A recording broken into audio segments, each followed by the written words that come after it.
We're here with Adam Sharp from Twitter. Hi, Adam. Hey, Tammy, how are you? I'm good. You got your own tent here. What are we looking at? Yes, it's the Twitter data tent. Let's actually look at this middle screen. We are measuring the tweets per minute during each of these debates.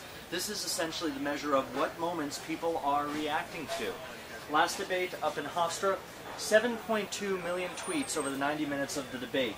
Peaking when Mitt Romney tripped up on an audience member's name, just shy of 110,000 tweets in a single minute reacting to that moment.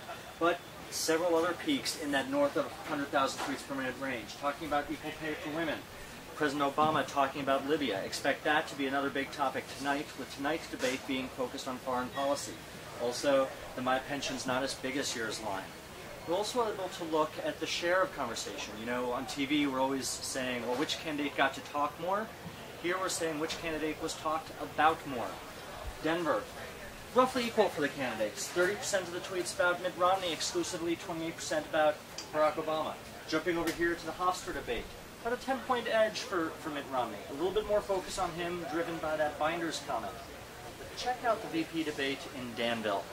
Almost a 3-to-1 difference in mentions about Joe Biden versus Congressman Paul Ryan. This is a very telling difference. At the presidential debates, people are reacting to both candidates. They're picking their favorites. They're saying when one has a good point or when the other. The VP debate, whether you liked him or not, reaction was being driven by Joe Biden's performance and people saying whether or not he thought he was doing well or poorly. Do you think that helps him politically? I mean, is there any evidence if you're talked about more on Twitter during an event or at any period of time that it helps you politically? Not necessarily. In fact, you do see a mix of positive and negative. Now, we have something called the Twitter Political Index, which is a measure of the tone of the tweets, whether they're good or bad. Both Joe Biden and Paul Ryan actually got a lift of that measure coming out of the VP debate. Going into this debate, we'll look over here at the Twitter Political Index for Obama and Romney. They'd been tied just a few days ago. Barack Obama gaining a few points over the last few days. This is on a 100-point scale. 100 means it's the most positively viewed thing on Twitter that day, 0 the most negatively. Both candidates have generally been under 50%, indicating that most people view the campaign largely negatively. Go a little bit more positively for President Obama. We'll see how tonight's debate shifts these numbers. Now, these are the first debates that have been available online or on any kind of devices. Do you think, this is maybe too easy for you, but do you think that more people are watching on TV because they're hearing more about it through the internet? I don't know entirely if they're hearing more about it on the internet. I think that there was awareness for these debates in past years as well. What we're finding, though, is that it is a return to how we used to watch these events. You'd gather the family and friends and neighbors on the couch, but now the couch is big enough for the entire country.